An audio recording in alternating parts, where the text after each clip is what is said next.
Hello and welcome to In Conversation with the history holders of the American Dance Therapy Association, a project made possible by the Marian Chace Foundation. My name is Dr. Jacelyn Biondo. When I first conceived of making these videos, I hoped to capture the words of the women who studied with the firsts in our field: Marian Chace, Trudy Shoup, Mary Whitehouse, Alma Hawkins, Blanche Evan, and Lillian Espinack. What culminated in the process was an opportunity to have these women share their stories and their memories in their own words, and to capture these parts of history for future generations. Thank you for joining us, and I hope you enjoy our conversations. I would love to welcome Bonnie Bernstein to our conversation today. Bonnie, thank you so much for joining me. My pleasure. So I'm going to jump right into our questions today. And the first question is if you could share with whom and where you first began studying dance therapy.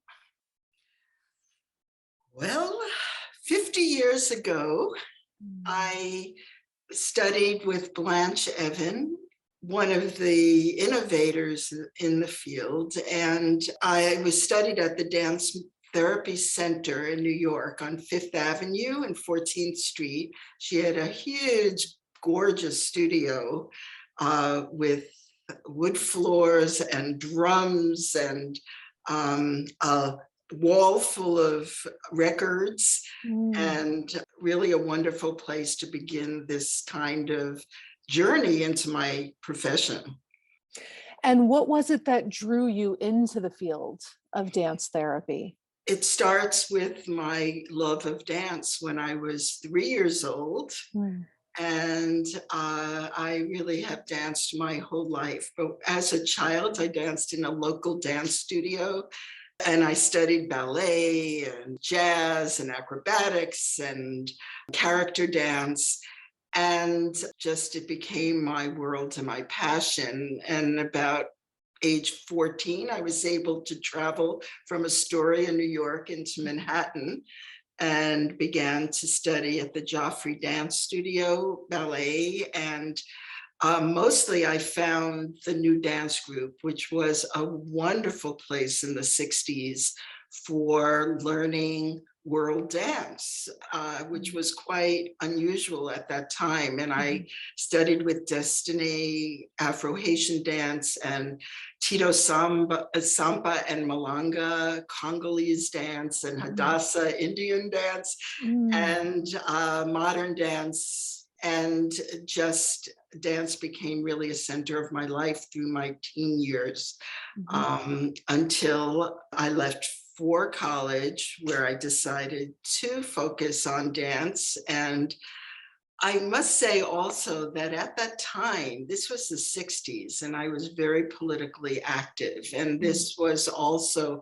part of that beginning. I marched for civil rights and against the Vietnam War, and worked at the Student Peace Union and leafleted on the streets.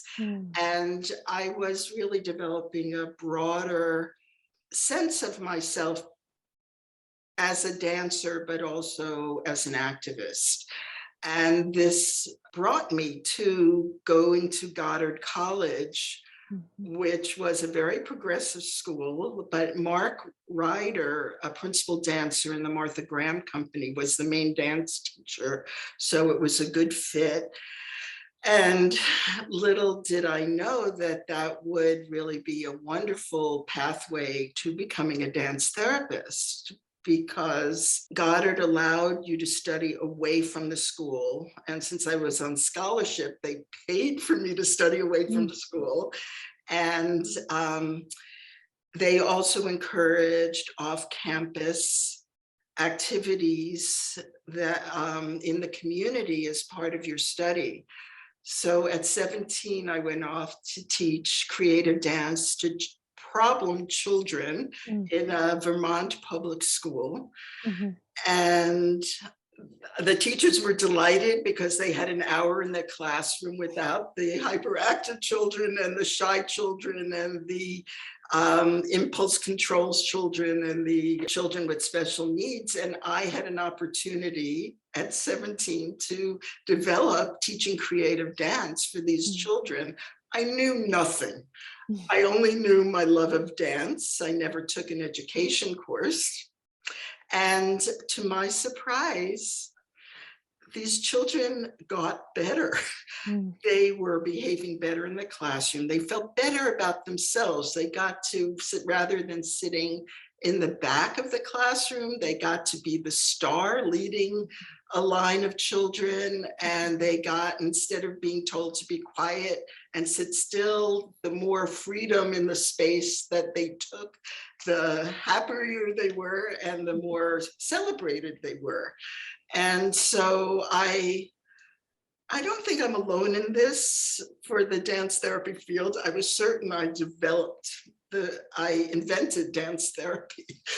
And this was 1969, and a professor who I serendipitously sat down with, he was not my professor, told me about Marian Chace, that in fact there was a profession of dance therapy and an association. And I planned to see her in New York during a school break, but in between, a friend of a friend studied with Blanche Evan and said, this is the lady to see. And so of course I listened to my friend rather than my teacher. And I first contacted Blanche Evan.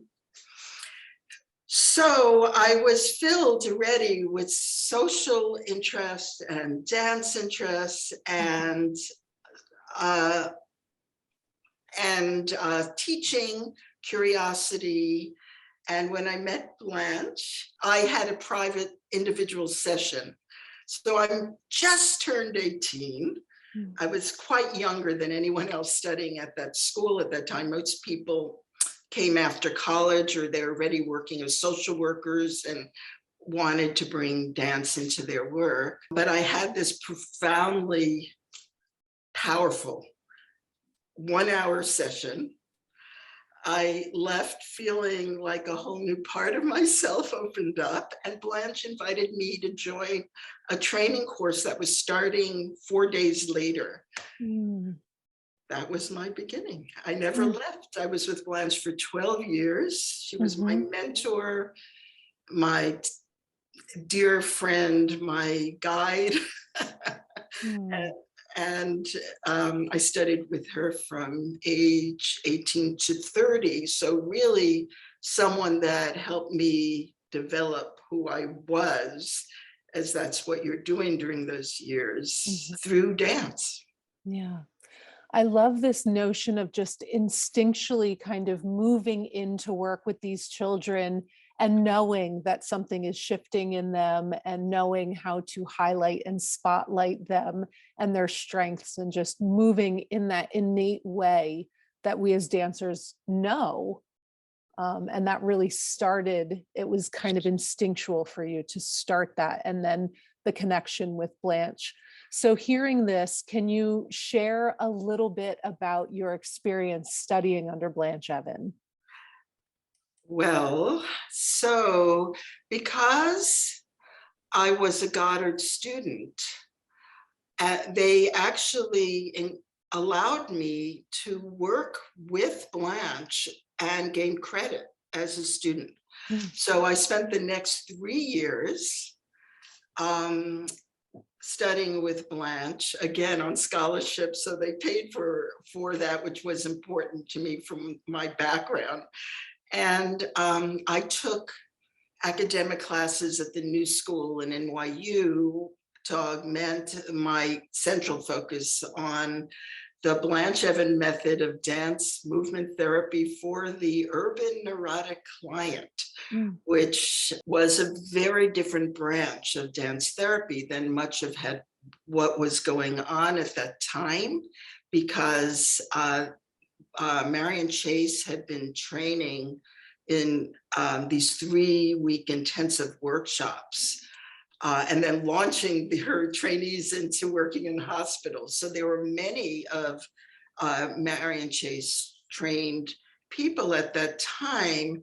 And Blanche would say, 1 out of 10 people have a serious mental disorder. I am interested in the other 9 that really struggle with life challenges, but do have the ego strength and the capacity to reflect and gain insight about their challenges so that they can transform them through dance to other ways of being in life. And it was a whole philosophy that launched her work.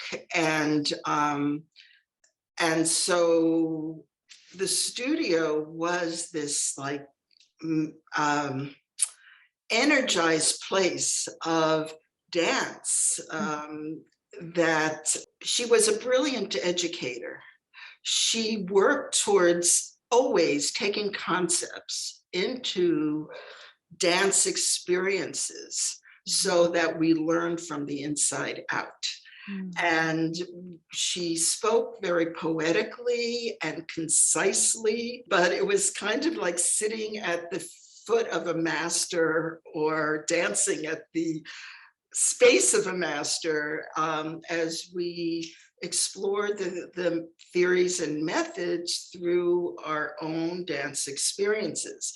Because the work was for the higher functioning client, we learned through our own self-discovery, dancing out aspects of ourselves, our unresolved issues with family. I'm 18 right at the beginning of this.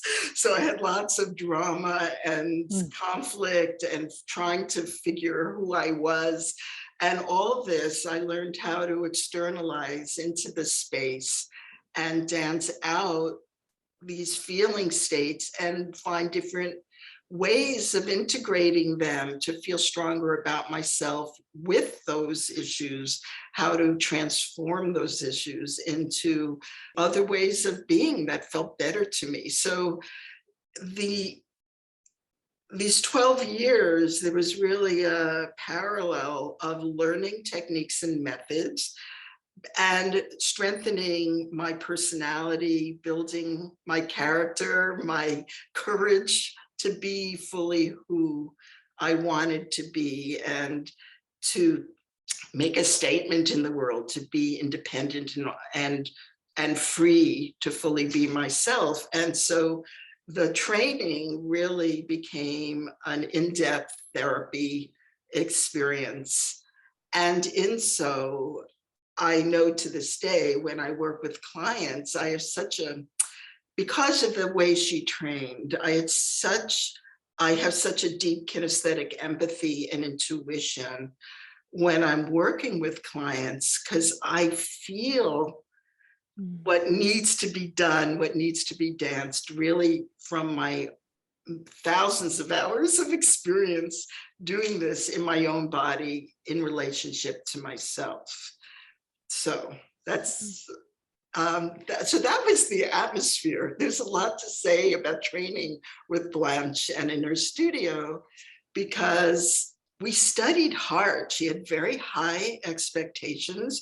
We did lots of reading and projects out of the readings and presentations through dance. For example, attachment theory is very important in these last 15 years. People are developing it. So in 1971, we read Bowlby. I don't remember hearing the word attachment theory, but it might have been, we read Bowlby, and he had this book where it was developmental childhood movements and child development. And so I chose rocking. And I did a study that was the anthropology of rocking, the psychology of rocking, the history of rocking, and created a dance, family, rocking in families, early childhood memories of rocking. So I'm working on all these levels. And then our presentation of a dance,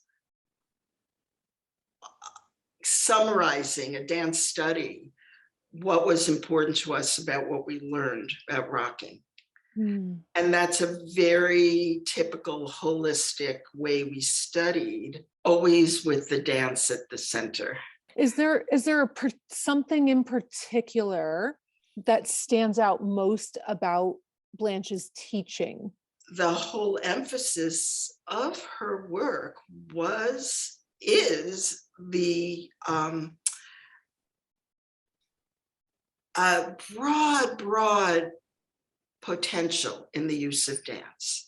So improvisation, free association through movement, dancing out dreams, memories, dynamics, reenacting, physicalizing, externalizing, feeling states, was something that is very integrated into the work. But you always felt that improvisation had to be learned, as well as if you were doing tendus and ballet, it has to be exercised and learned so that improvisations have the vocabulary to go more deeply and specifically into what needs to be expressed. So the teaching and the studio and our experience was truly a dance class. It had the feel, not like anyone you've ever known. And when I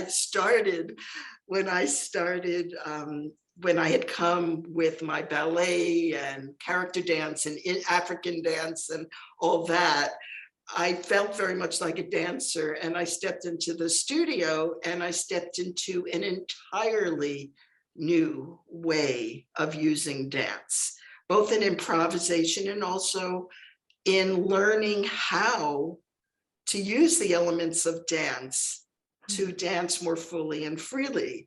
We would do face hand kind of dances. We would do undulating spine dances. We would do filling the space and using our body.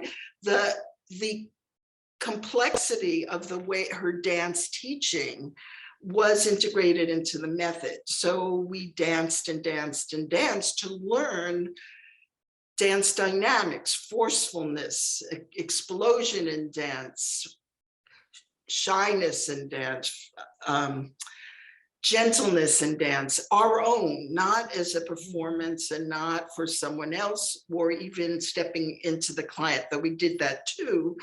It was really learning how to expand our own dance capacity, again, to increase our intuition and empathy, but also the method is for the normal neurotic client. We had to kind of exorcise the neurosis out of our bodies.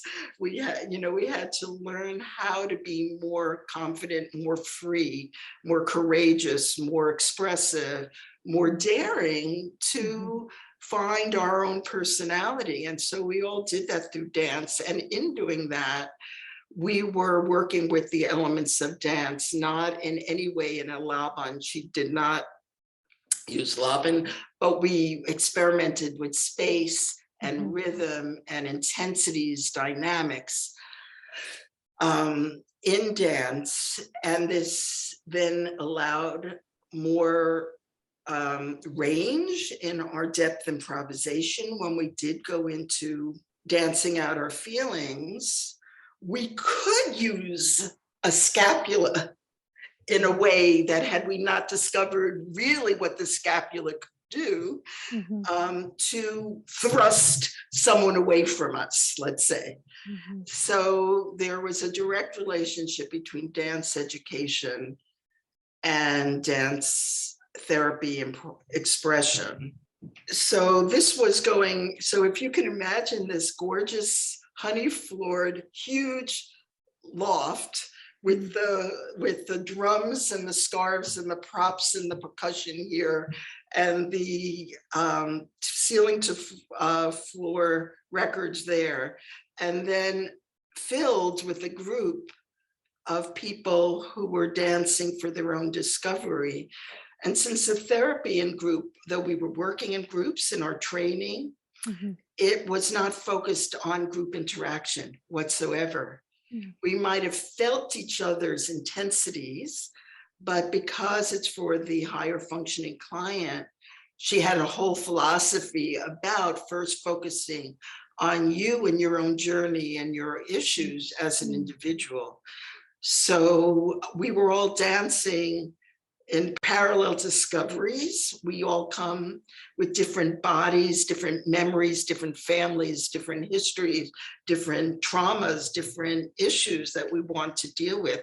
And the way she would build directives was to, verbal directives would give themes. This is a whole brilliant part of the use of language that could be open so everyone could relate to it in their own individual way. But yet we were somehow under an umbrella of that theme. And it's a style that I teach now of giving directives that I think is very uniquely Blanche. Going back to training Heather Studio, one other thing that is really important is that going into your work was not your session, training session, was not new each time. Her understanding was that issues that are characterological issues or lifestyle issues that people needed to work on over time. You don't have one session and have an epiphany and resolve your, hate of your uncle or something. There's a work that must be done from different vantage points in dance. So she would have these mega courses. Her introductory course, I think, was 120 hours and intensive, each day, 4 days a week or something like that. We had a course on adolescence that was like 90 hours. We had a course on body image that was 100 hours. We had a course on family constellations and family of origin influences. We had a course on sexuality. So we would approach the subject, and we're getting homework and reading, but also in the dance from a variety of dance entrances, so that we can really, like an onion, unpeel aspects of it to learn it deeply. And of course, it's, deeply, and we're changing. I was changing in my discoveries, because again, so doing an adolescent course when you're 20, it was yesterday, and so there was a lot of personal growth that was coming out of these explorations that, oh my God, I'm so grateful for. I've lived a pretty integrated, healthy, happy life. And I feel very grateful to Blanche for just helping me have the courage to be myself, which is what she helped people, work towards.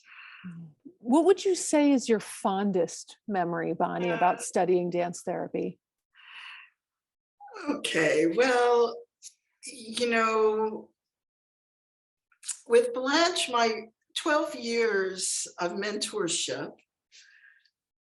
I had a pretty complex relationship with Blanche, but on a personal and professional level, I trained with her. I then was on her staff at the Dance Therapy Center in the later part of that.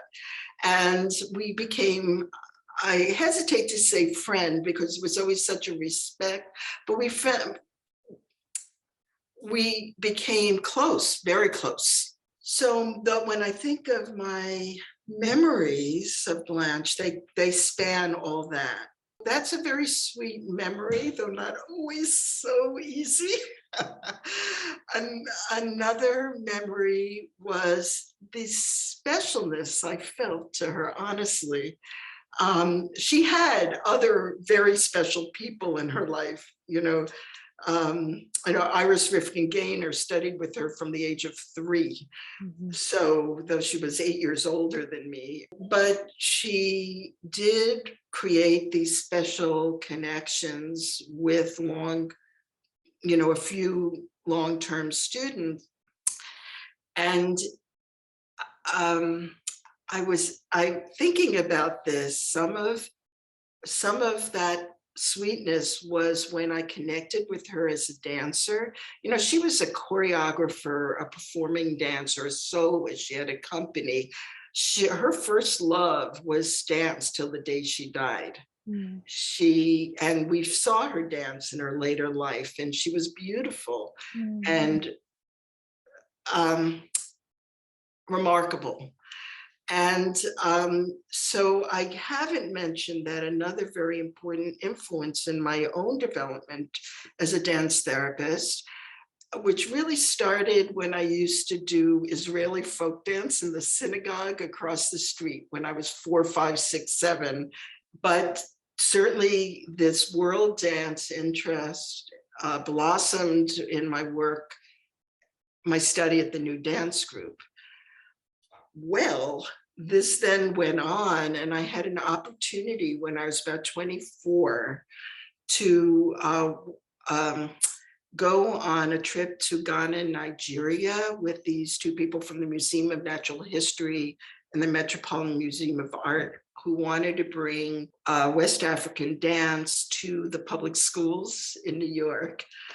And so off we went for 8 weeks, and I really got bitten by the bug of looking at dance and not looking at, experiencing dance. And I learned dance and drumming, and it was a remarkable experience. And I did bring it back to workshops on assembly stages for young kids. But I then went back alone, not with a group, the next year to Togo and Benin and Nigeria to study more dance. And then I went back to the Gambia a few years later and Senegal. And I really began a kind of parallel study of the therapeutic use of dance in world cultures. And I would go to funerals and births and celebrations. And because I was in my 20s and unmarried at that time, I would often be like, I walked into a village and they were doing this kind of initiation dance for young girls, all dressed to the T's. And of course, they had me come dance with them. And so I had the first year I was actually training, I was studying dance with dance teachers and in the community. The second year, I was like slipping into the community dance to learn. And that evolved into going to Malaysia and Indonesia and, let's say back to Africa, to Greece, to many places to study the dance and the use of dance in the culture. So this dance, and that continues till today. Before the pandemic, maybe 4 years ago, I went to Tanzania and I had an opportunity to dance with the Maasai, and I got and experienced the Hansa people, who are still last hunter-gatherer group, one of the last groups. I went into their community and the women taught me some of their women's dances. And I'm almost 70.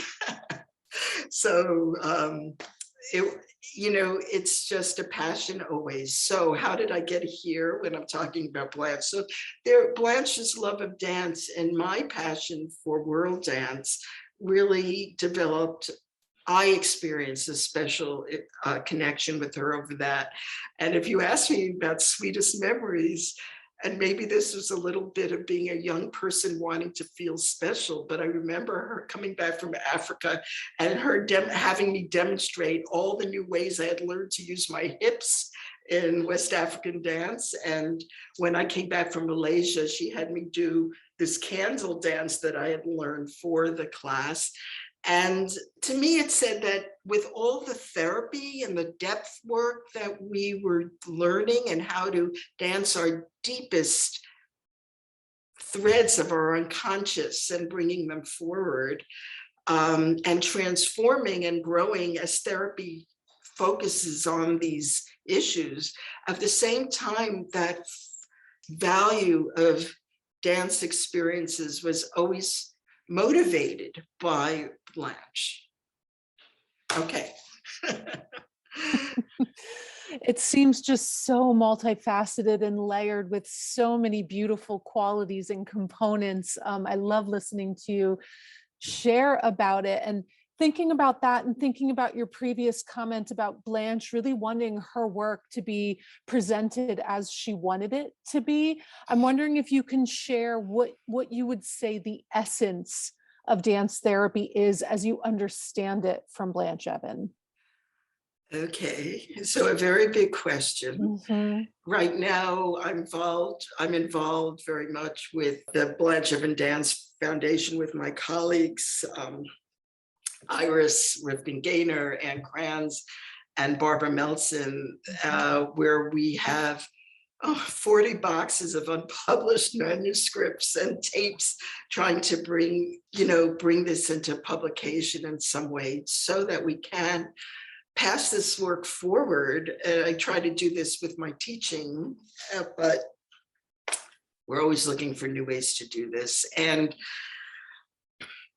so I would say that the essence really I have to speak about not the essence of dance therapy, but the essence of the Evan methods of dance therapy for the higher functioning client. Because when you have different goals and objectives, your essences also become different. I mean, of course, the power of dance and the rhythmic rhythms in our bodies is important. There are commonalities, but yet when you talk about the essence of dance therapy, I really have to think about what she was creating as an in-depth, insight-oriented therapy through dance expression and body channels. And the focus on depth of really getting to the nests of feelings and influences and on behavior and on self-concept and body image. Blanche's work kind of focused very, very much on this in an individual way that includes many of the things that I've begun to talk about, which is the idea that freeing dance expression and awareness how the body can move and confidence in how the body can dance is an integral part of the therapy, because people change their self-image and build their self-concept when they feel agency in their lives. And being more confident in dance builds agency, especially when the dance is working out, helping you work out, living your life differently. I danced and worked on this in my dance therapy, so now I could be kinder to my son and more intimate with my partner. There's a life application to this kind of in-depth work that she created. It's so not for the experience in itself of therapy. It's really, how can you change who you are in your life as a result of therapy? And I would have to say the belief for Blanche, the essence is really the belief in creative dance and dance education and theme-based improvisation. Working on issues through improvisation is central. And as you're building resiliency in the person through those tools, then an essence has to do with self-image and self-concept of strengthening a person's courage. I use that word a lot, to be who they want to be. Blanche studied for 3 years at the Adler Institute of Individual Psychology this concept of lifestyle, which is Adlerian, but Blanche was also focusing on that in the 30s and teaching creative dance to children and so forth. It's not that she became an Adlerian, not at all, but she was augmented her work by the Adlerian study and validated, I think, by the Adlerian study. But in her work, there was always our dance therapy experiences. There was a thread that led to assertion, the positive life force of aggression, the power of muscles to make a statement, the power of using space and lunging and flinging and feeling the freedom of your body, and also the freedom to be gentle and soft. It wasn't all assertion has a very different meaning than the stereotype, because to assert who you are from many different dance dynamics. And then the whole amazing resource of in-depth, insight-oriented improvisation, which was so nuanced. It's a complex method that people learned when they're doing the work that helps people really pull out what might be hidden, that's the unconscious influences on their choices and behaviors and self-concept.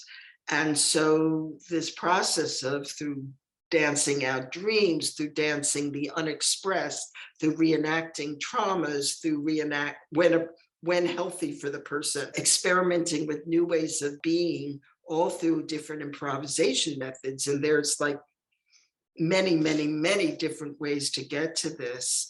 The essence really is using true dance improvisation as to liberate the self, to become who you want to be. Next, Bonnie, I want to shift just a little bit to more of your practice. And I was wondering if there's a particular client experience that was especially meaningful for you that you could share. Well, from decades of work, I think the best way to answer this question is a little broader, and then I promise I will give an experience, because another aspect of what I've done is that with my love of world cultures, I also began to teach in these last maybe 30 years, 25 years, in China and Korea. I started a whole program in Korea, India, Russia, Malaysia. You know, I've done a lot of teaching in different places, and this has been thrilling. I always ask, what are the particular problems in your culture? So that I can help people address those through dance therapy. I very early began to develop a specialty in working with sexual trauma. And this began with when I was studying with Blanche. I was definitely still a Goddard student. Rape kits came out, and there was an advertisement for joining a hotline so that you could go down when a woman has been raped to Roosevelt Hospital and make sure the doctors and the nurses were using these kits, because they were not. And so this kind of volunteer activity channeled me into working in this area.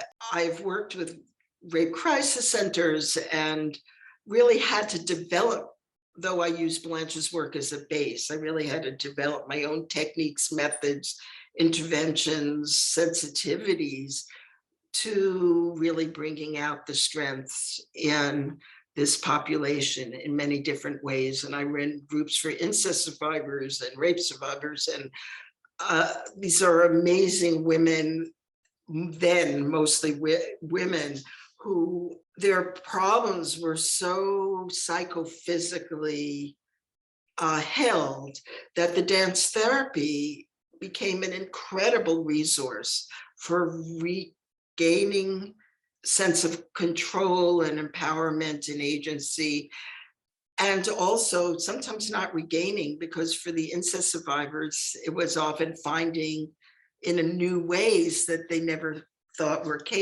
they were capable of using dance and expression and building confidence in their bodies and a positive relationship to their body. Because at a dance therapy conference, I met a woman, Sohini Chakravorty, who ran a program called Calcutta Sangeet, Saving Lives Through Dance. And she came to my workshop and I came to her workshop, and we talked for hours and we became soulmates forever, I think. And about a year after that, I started going to teach and do therapy with her NGO group. And so for 11 years, I went 1 month a year. December, I would be there now to work with this group. I haven't the last 2 years. I'm here now, and I didn't go last year because of COVID, but it has been a remarkable experience. I feel really helpful there. These are brilliant women, many survivors or marginalized populations. And they had already had grassroots dance therapy from Sohini. And so bringing the Blanche Evan work and a little Chace and whatever they needed to their work and their training has been really wonderful. So I'm getting to a special experience. Having these women burst into, first shyly, get into exploring imagery of, and I've written about this, the Ganga River, and finding how they could find fluidity in their body through moving together in creating imagery and scenes, and hawking. If you want a person to have a voice, starting with "buy my coconuts" is a great way to get the voice going, so that people can be able to start feeling the power of their voice, where their voice might be really held back. And so I'm remembering this one scene as I'm building through creative dance, more and more playful use of the body, but in dance dynamics that bring out power and control and freedom. So this is the therapeutic agenda is under the veil of the creative dance. It's not creative dance arbitrarily, but rather to bring out different aspects of their personality that would benefit them, to strengthen. And I have a room full of women who are feeling me is me at the top of their lungs. Me, me, me, me. And having them take the full space of the room all for themselves. And we did this over and over again. There's not a hell of a lot of space in India for anyone, And so to have this space where each one the idea was to fill the space with you. And they danced from the back of the room to the front, one at a time, really filling with them. It was such an example of the power of creative dance for therapy. It was wonderful. That's my experience I'm sharing. I love it. I love just picturing it, and the voice and the presence and the expansion, which is also so universal for so many populations. Right? We want to be seen and heard and feel ourselves in our bodies. And I love I love that story. Thank you. So, thinking about all of your knowledge, all of your years of practice and education and learning, and all of the things, what would you like to see carried on to future dance therapists as our field continues to progress and transition? What do you want to see carried? Okay, well, first, as you probably gathered from my enthusiasm about Blanche's work, that somehow carrying on and passing forward the unique features of the Evan method for the higher functioning client. And I just want to live till 100 to go through those papers and write about them. But on a more basic level, the importance of full dance expression in dance therapy. And it troubles me a bit that with all our new knowledge, neurobiology, psychology, somatic therapies, some of these are not new, but the new to dance therapy, there's more influences from these, and people are fascinated and studying it, and there are workshops and requirements for alternate route students. I fear the real full power of dance may get diluted or lost in all that excitement about the other knowledge. So I would say really carrying on the dance, that the training dance therapist should be learning world dance and improvisation and character dance, any kind of dance that expands their dance vocabulary, because it'll help them become a better dance therapist. And Blanche used to say in her individual sessions, don't talk, move. When people were talking to death of an issue or a problem, or they started, she had this feeling that better, like the example I gave of to express the fear, to learn what that fear is, better dance it out. And I do encourage dance therapists to keep the dance as the primary part of each session. But what we have to offer them that is different is feeling their body in a fuller way. So keeping the dance and the dance therapy. I think the other point is down to activism and world potential in the world for dance, because I started as an activist when I was high school. I led a strike to have girls be able to wear pants to school. First school in New York, we won. I mean, it was early, I was 16. And there was a feeling that we can make change through moving, and certainly through all those demonstrations and leafleting. But the activism showed up in a different way in Calcutta, right? And there's so many incredible needs going on now, refugees at borders and poverty and homelessness. And each one of these areas has such potential for dance to help improve lives and inspire some child or some adult to think differently about themselves, so they go on to make choices that come out of courage. We can do so much as dance activists. I love that. Yeah, the power that the movement and the dance holds, like you say, that's how we mobilize, and to be able to mobilize with our art as activists is extremely important. I love that addition to it.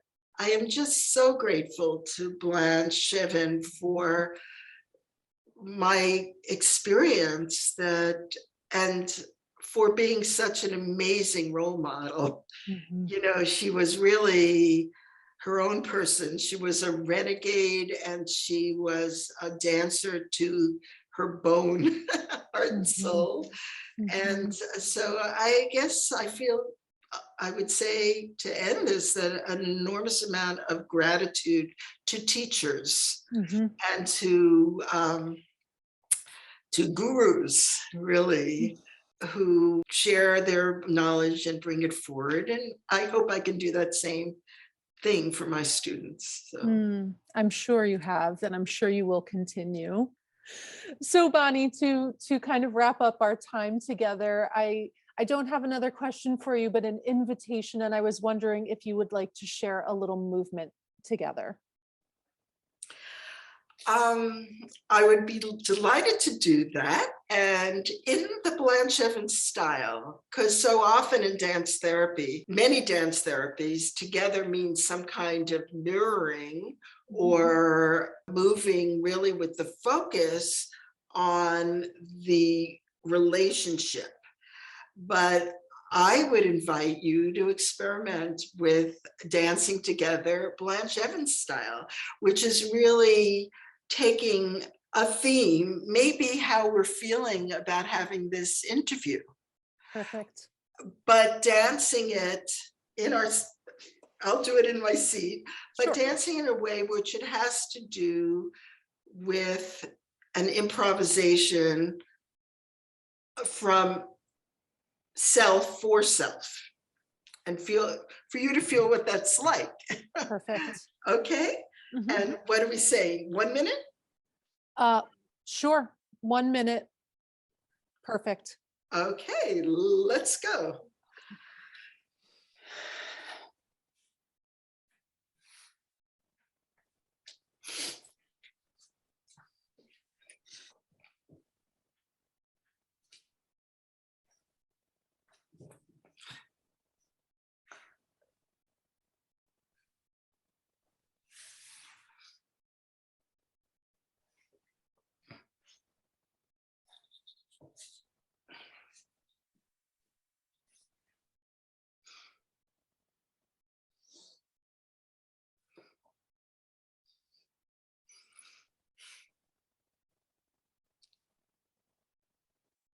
Okay.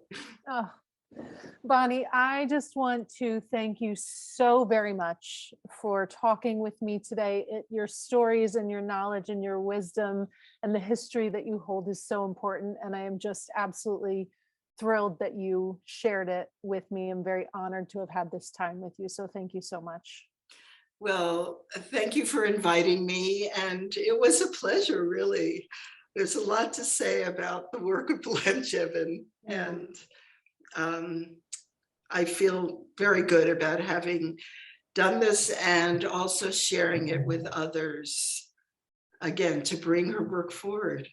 Absolutely. And my work forward. Absolutely. Yeah. Again, thank you so much. Take good care.